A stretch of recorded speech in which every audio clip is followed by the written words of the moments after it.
Boa noite, Escola de Gestão Educacional. Boa noite, YouTube. Boa noite, Instagram. Tudo bem com vocês?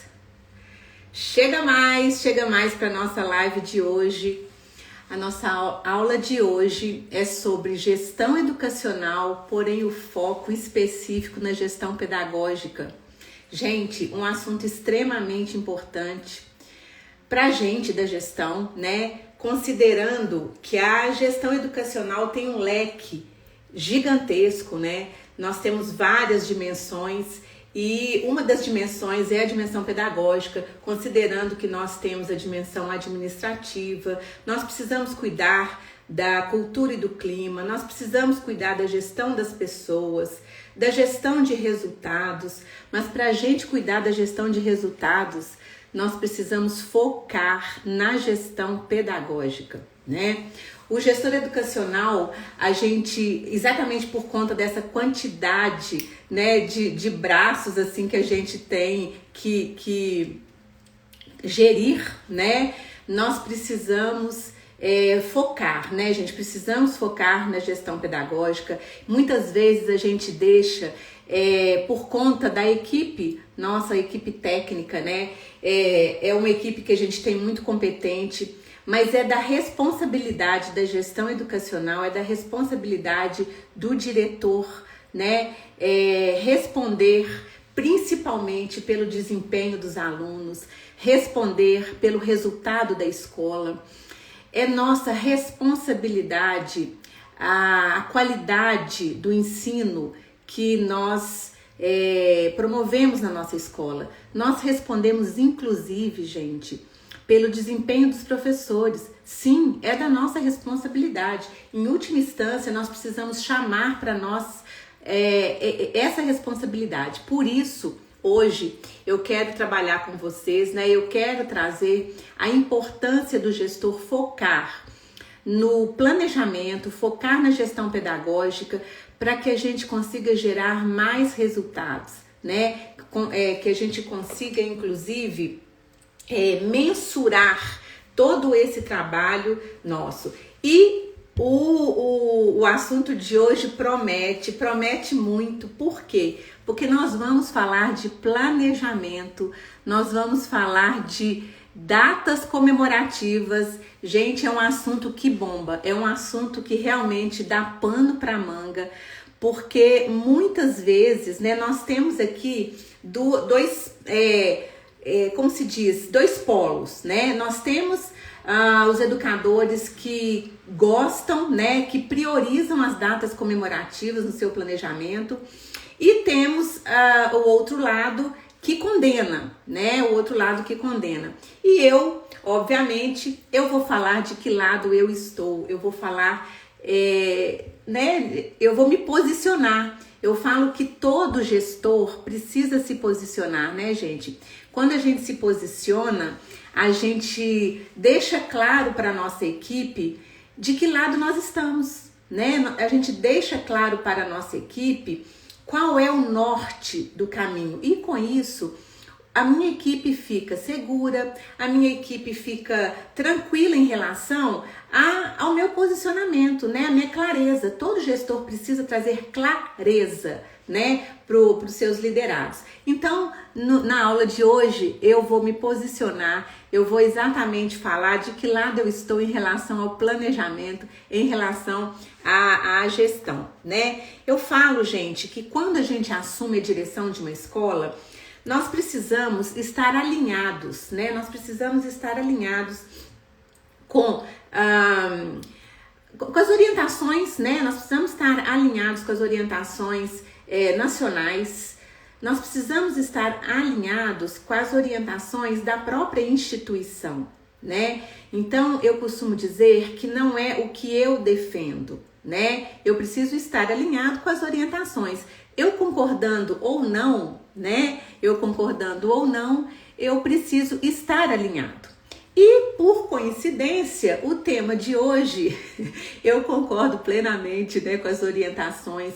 Eu sou uma defensora veemente dessa nova reforma curricular, Porque eu acredito que essa reforma, ela vem trazendo pra gente possibilidades de emancipar os nossos alunos, né? Tanto os alunos bem pequenininhos, né, da educação infantil, até o ensino médio, agora com a possibilidade de escolha, né, dos seus itinerários, com a possibilidade de elaborar o seu projeto de vida, de pensar, né, de projetar, de sonhar.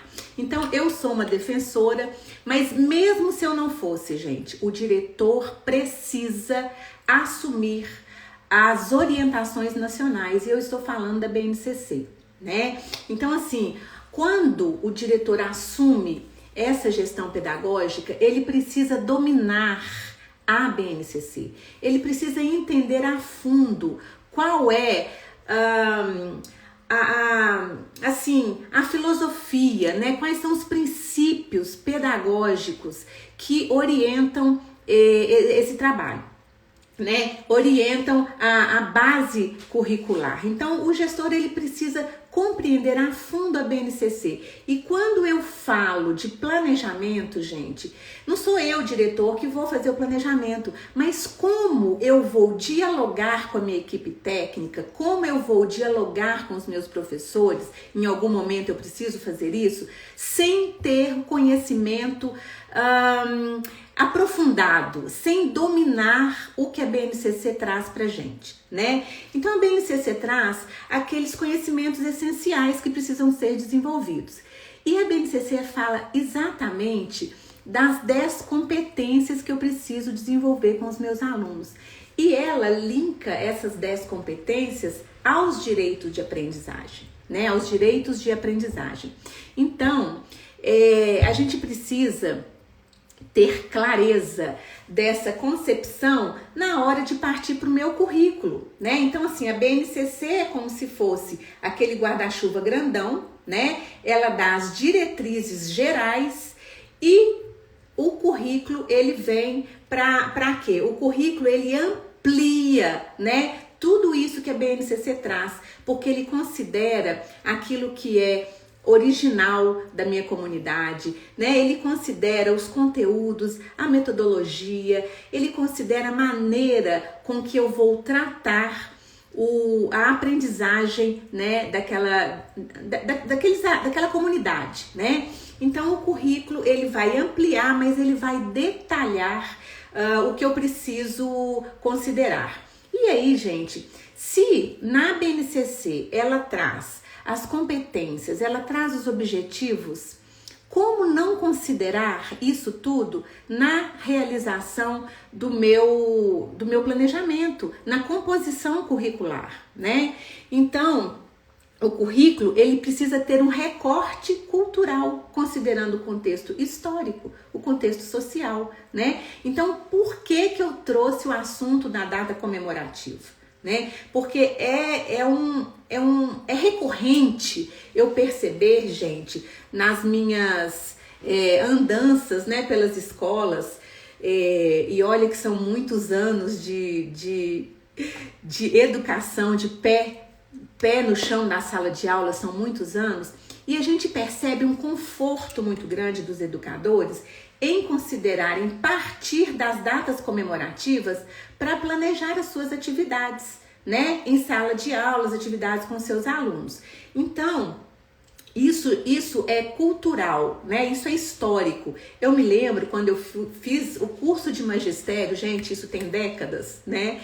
Eu tinha um caderno de datas comemorativas. Então, assim, eu fui ensinada a dar aula assim. Não é culpa minha, não é culpa do professor que está na sala de aula, né, que está nas escolas, planejar a partir das datas comemorativas. Não é culpa, né, porque a nossa formação nos mostrou isso. Porém, gente, é nossa responsabilidade mudar essa concepção. A gente não, hoje, a própria orientação, né, nos traz campos de experiências, competências que precisam ser desenvolvidas. Se eu parar para analisar o que isso quer dizer promover experiências de aprendizagens para os meus alunos e não trazer algo que está às vezes completamente descolado da realidade desse aluno, completamente descolado do centro de interesse desse aluno, né? Então, por isso que nós precisamos mudar a nossa mentalidade, mudar o nosso paradigma de planejamento, né? Então, eu sei que é um assunto que ele é complexo, é um assunto de ou ame ou odeie, né? Mas a gente precisa conversar sobre isso. E a gestão educacional é a grande responsável por fazer esse movimento acontecer dentro da escola, né? Ah, Patrícia, mas como assim? Por que é gestão, né? Eu, diretor, eu preciso cuidar do meu orçamento, da captação de aluno, da complexidade que é a parte administrativa da escola, né? Eu preciso atender pais, eu preciso atender a comunidade. Olha, gente, isso aí a gente vai conversar em outro momento, né? Porque eu entendo, isso tudo a gente faz dentro da escola, embora nós precisamos delegar muita coisa, né? Mas a gestão pedagógica nós não podemos abrir mão, porque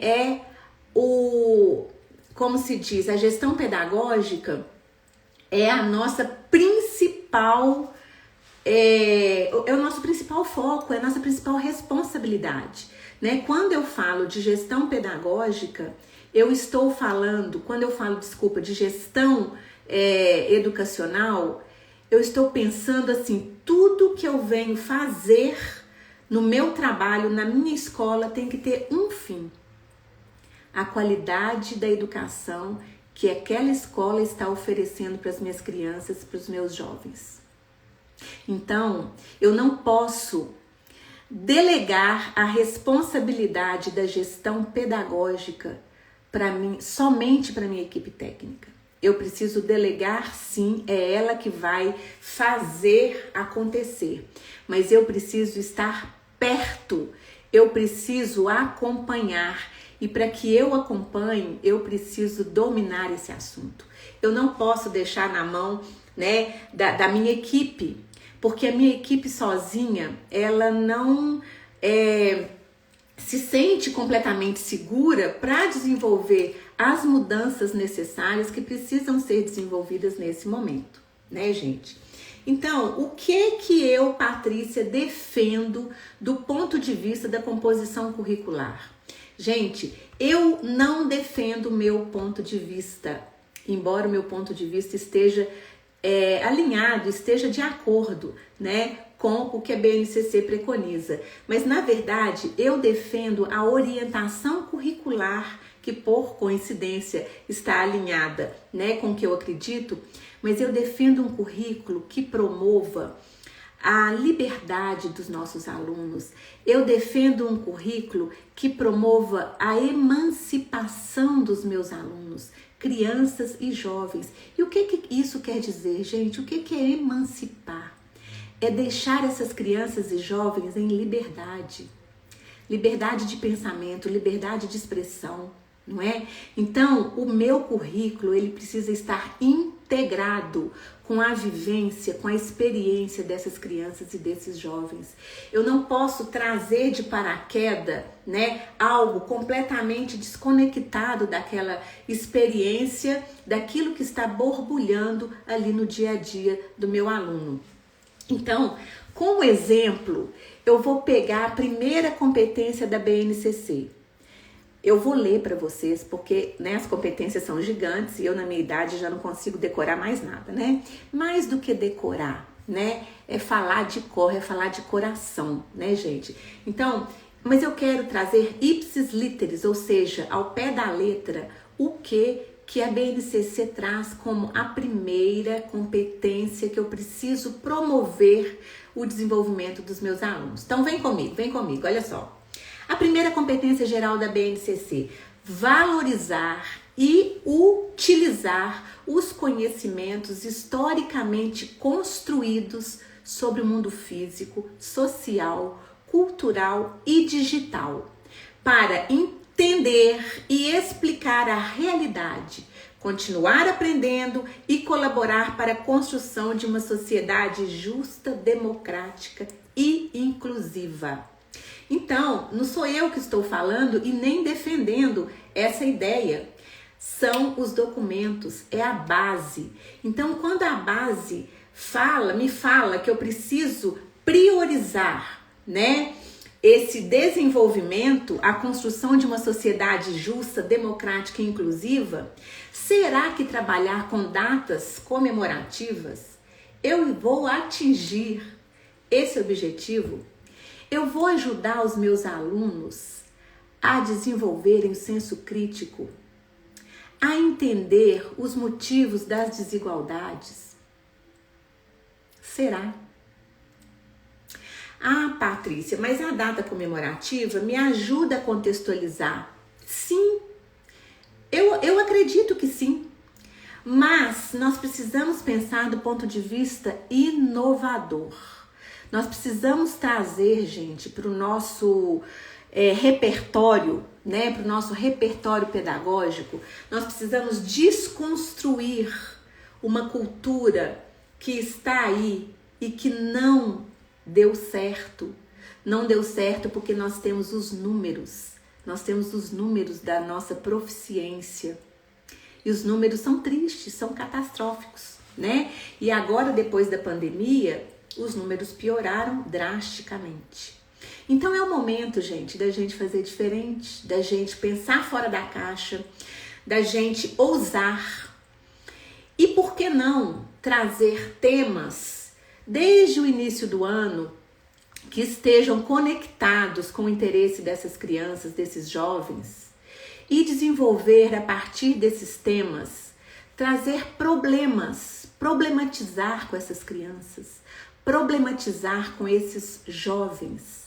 E a partir desses grandes temas de interesse deles, e não, né, jogado assim, olha, salpicado, primeiro semana, né, da Páscoa, depois a semana, o dia da árvore, depois a semana, agora em setembro tem a questão da primavera, né?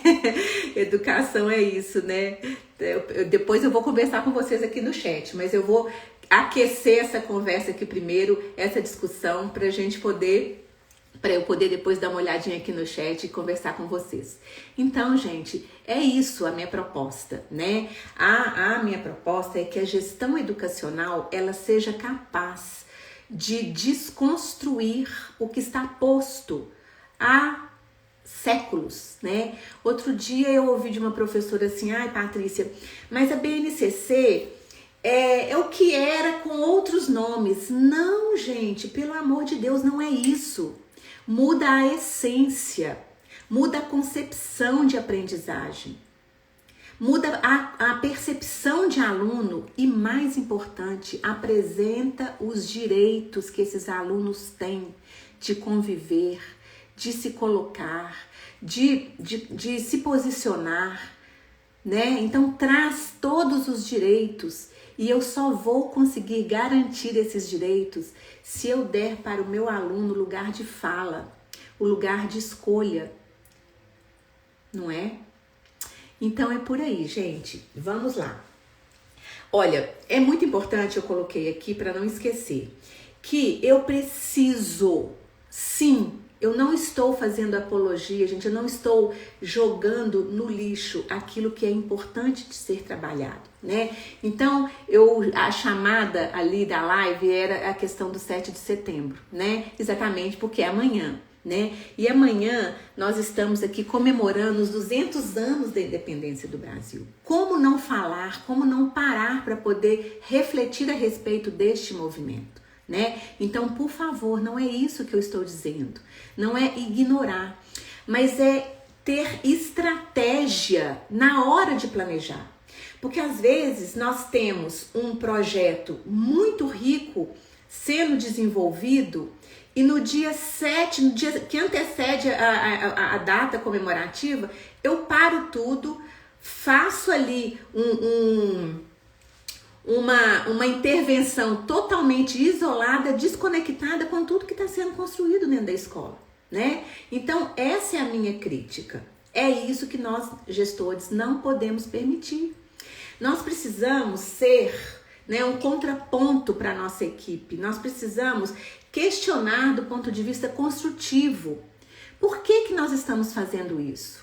Por que as crianças hoje estão saindo com chapéuzinho, né, de papel e uma espadinha na mão? Eu vi várias escolas hoje, né, os meninos indo embora, carregando ali uma espada com um chapéu de soldado na cabeça, né, gente? E aí aquilo me faz pensar, será que é isso que vai fazer com que meu aluno, né, desperte o respeito à pátria, né? Será que é isso que vai fazer com que o meu aluno compreenda o que é uma autonomia política que vem, né, com a questão da independência? Será que é isso que vai fazer com que o meu aluno reconheça os símbolos da pátria, que é importante, muito importante, o hino nacional, inclusive, né, gente, pelo amor de Deus, os nossos alunos precisam aprender a cantar o hino nacional corretamente. Como que a gente faz isso? Não é colocando o hino uma vez por semana e fazendo os alunos cantar. Isso também é importante, eu defendo muito, eu defendo o momento cívico, muito importante, mas eu preciso, de acordo com a idade deste aluno, trabalhar o sentido daquelas palavras que são tão difíceis até para a gente. O que significa, né? Então a gente pode trabalhar a questão do teatro, das artes ali vinculado à questão cívica, por que não? Né? Então quando eu sugiro, né, sair do piloto automático, eu estou sugerindo assim, como nós podemos fazer para que este momento tenha sentido para o aluno, tenha significado, e não só cumprir tabela, porque cumprir tabela não faz mais sentido, gente, né? Então é nesse sentido. Nós precisamos sim valorizar os direitos e deveres, precisamos, sem dúvida, mas eu não preciso esperar uma data cívica para trabalhar isso. O que eu quero chamar a atenção é que tudo está interligado. Numa simples brincadeira ou num jogo, eu devo trabalhar todos os fundamentos, né, do que é a questão dos deveres e dos direitos do cidadão. Eu não preciso esperar o 7 de setembro, faço um trabalho isolado, igual o beija-flor, vou lá e vou embora, né? E nunca mais se fala no assunto. Então a minha proposta é trabalhar de maneira diferente, né? É ampliar a visão dos estudantes para que eles possam colaborar na construção de uma sociedade mais justa e mais inclusiva, que é o que a primeira competência da BNCC fala e que eu trouxe para vocês, essa primeira competência. Para que a partir dessa competência eu possa desenvolver o meu planejamento e não partir da data comemorativa para desenvolver o planejamento. É uma inversão, né? Quando a gente fala do planejamento reverso, o que é isso? Eu preciso pensar como eu quero que meu aluno esteja, para que a partir daí eu venha fazendo o planejamento do fim para o início. Que na verdade o início é onde eu quero que ele chegue. O início são os objetivos de aprendizagem. O início são as experiências que eu quero desenvolver com esse aluno. E não a data comemorativa e não a atividade em si. Muitas vezes eu pego os professores pensando assim, então a gente vai fazer uma hora cívica, um momento cívico, a gente vai fazer o chapéuzinho com os alunos, a gente vai pintar a bandeirinha, a gente vai trabalhar a geometria ali na bandeira, né, e tal. Mas não é esse o ponto de partida, gente. O ponto de partida são as competências que eu quero desenvolver. O ponto de partida são os objetivos que eu quero alcançar com esse aluno a partir da vivência, a partir da experiência e não a partir de uma atividade para colorir e para pintar. Vocês concordam comigo? Será que eu estou sendo muito radical? Muito bem. Então, gente, eu quero falar para vocês as 4 responsabilidades da gestão educacional. E ao final dessa live, quem quiser receber essas 4 responsabilidades bem escritazinhas num card, eu fiz um card bem bonitinho, e quem quiser me manda um eu quero pelo direct, que eu vou enviar para vocês essa síntese num card só em relação às 4 responsabilidades do gestor educacional em relação à gestão pedagógica. A primeira responsabilidade, gente, é priorizar a aprendizagem eficiente e eficaz. Então, eu, diretor, tudo que eu vou fazer na minha escola, todas as minhas ações têm que estar voltadas para a primeira responsabilidade, que é o que mesmo? Priorizar a aprendizagem de excelência. Então, eu preciso dar todas as possibilidades para a minha equipe técnica, para os meus professores, para que eu consiga garantir que o que está sendo ensinado naquela escola seja de qualidade, seja eficiente e seja eficaz. Patrícia, mas como que eu vou fazer isso? Deixando claro para os meus professores, para a minha equipe técnica, qual é a minha bandeira? O que eu defendo em termos de educação? E aí eu volto ao que nós falamos lá no início da nossa conversa. Eu preciso trazer as orientações curriculares nacionais para dentro da escola. Eu não posso fingir que nada mudou.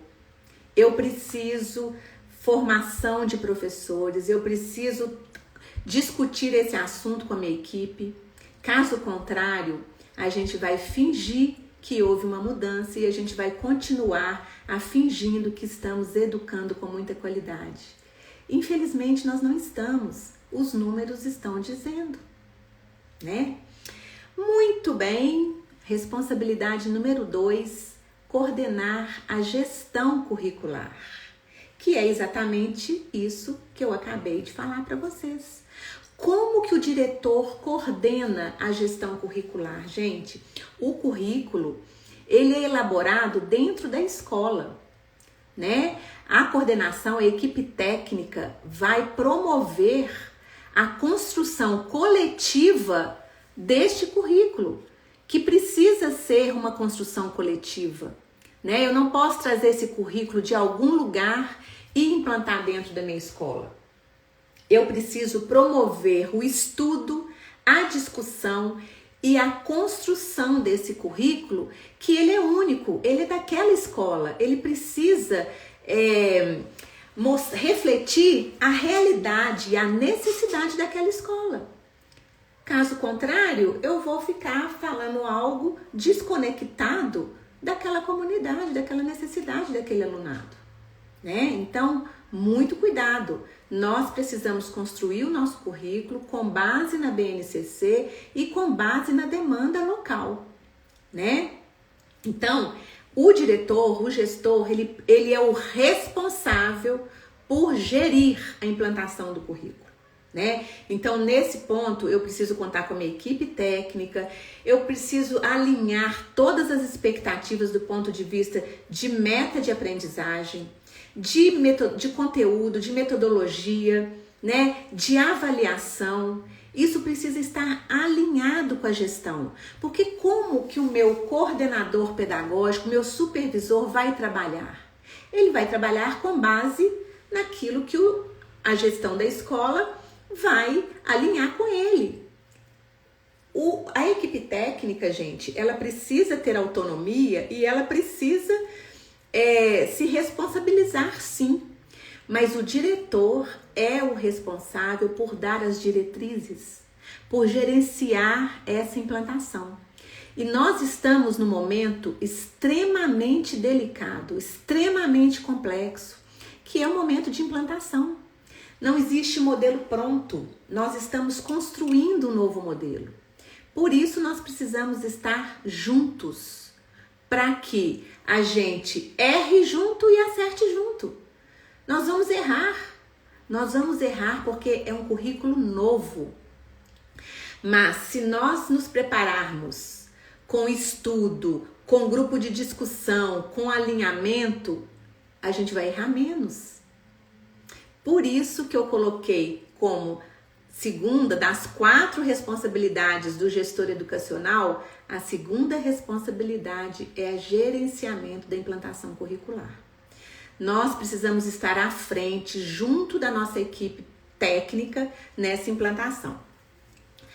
Terceira responsabilidade e muito importante, gente, eu preciso conduzir o planejamento pedagógico. O que quer dizer isso, Patrícia? Conduzir o planejamento pedagógico.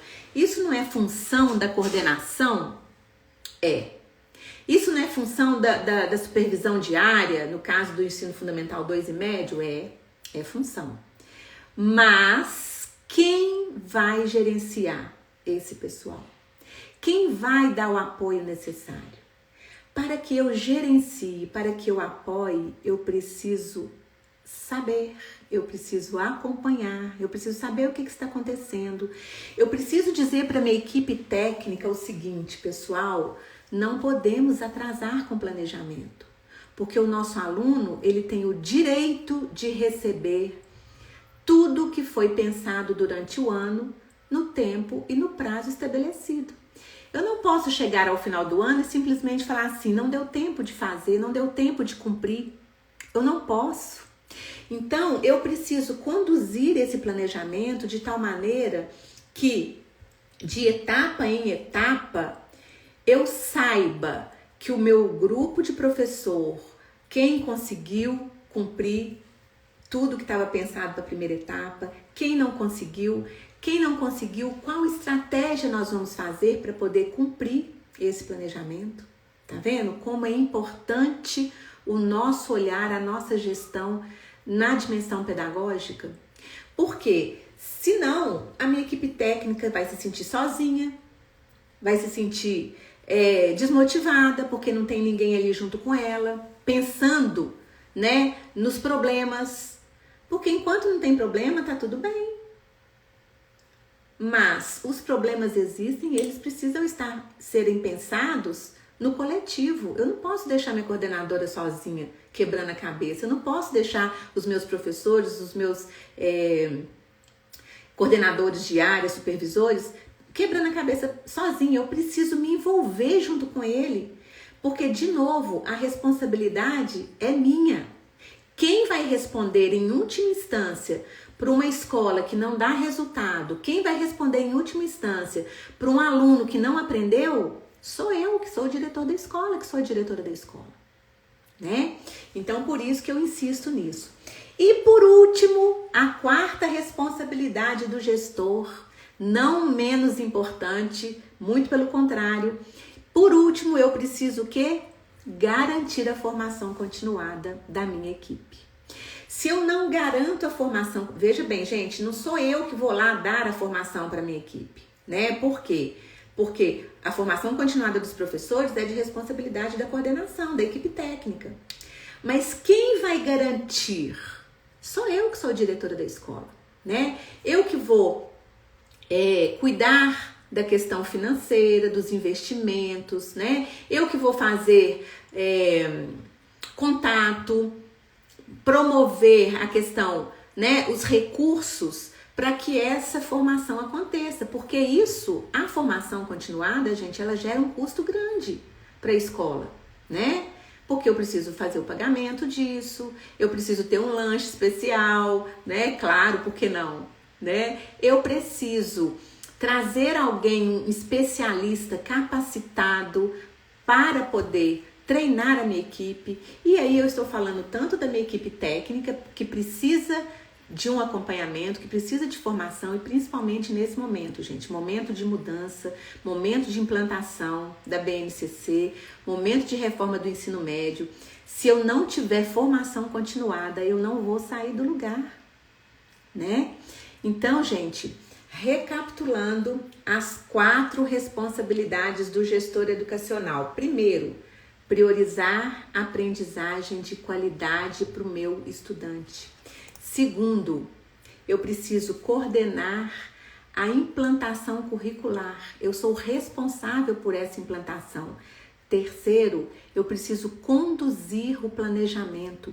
Eu preciso saber se os meus professores, se a minha equipe técnica está conseguindo colocar em prática tudo que a gente planejou no início. E, por último, eu preciso cuidar da capacitação e da formação. Então, pessoal, a nossa aula de hoje, a nossa conversa de hoje é exatamente para chamar a atenção da responsabilidade que o gestor educacional tem em relação ao pedagógico, né? Eu sei que nós temos uma ramificação de atribuições, né? A nossa atuação, ela é ampla, a nossa atuação, ela é assim complexa. A gente chega a ficar sobrecarregado, né? Mas nós temos técnicas para poder melhorar essa sobrecarga, mas nós não podemos delegar a responsabilidade da gestão pedagógica para o outro. Nós temos que delegar, sim, a função, a atribuição, mas eu não posso delegar a responsabilidade. Tá certo? Bom, deixa eu ver aqui o que vocês estão falando para eu poder conversar um pouquinho, né? Te acompanho sempre, adoro, obrigada, a melhor gestora. Ah, gente, para! Muito obrigada, muito obrigada. Boa noite, perfeito. Que bom que vocês... Sensacional, muito bom. Ah, que linda, educação é isso, exatamente. Educação, gente, educação é ir além. Diretora de excelência, muito bom te ouvir. Saudades, professor de matemática maravilhoso, lá do Rio de Janeiro. Que bom, gente, estabelecer esse contato aqui com vocês. E é isso, nós precisamos estar juntos, né? Eu falo que nós precisamos, quem ama a educação, quando o olho brilha, a gente se conecta com pessoas que estão na mesma vibração da gente, que tem a mesma crença que a gente, que quer transformar a educação, que quer mudar o panorama, né? Os resultados da educação. E a gente só vai fazer isso com muita conversa, com muita discussão e principalmente inovando, fazendo diferente de tudo que a gente vem fazendo. Nós precisamos pensar fora da caixa. Nós precisamos desconstruir o que está assim fossilizado dentro das escolas, para trazer algo novo, para trazer um respiro novo para essas crianças e jovens que estão sedentos de autonomia, que estão sedentos de criticidade, que estão sedentos de mão na massa. Eles precisam, gente, os nossos estudantes, eles estão precisando vir para o centro do processo educativo. Não receber pronto, mas ser o protagonista, né? Então, com isso, eu termino a nossa aula de hoje. Quem quiser receber as 4 responsabilidades do gestor, manda para mim no meu direct, eu quero, que eu envio para vocês com algumas outras dicas. Então, muito obrigado pela presença, pela companhia de vocês, pela interação. E a gente se vê na próxima terça-feira, que vai ser uma conversa muito legal sobre gestão do tempo. Eu espero vocês. Um beijo e até lá!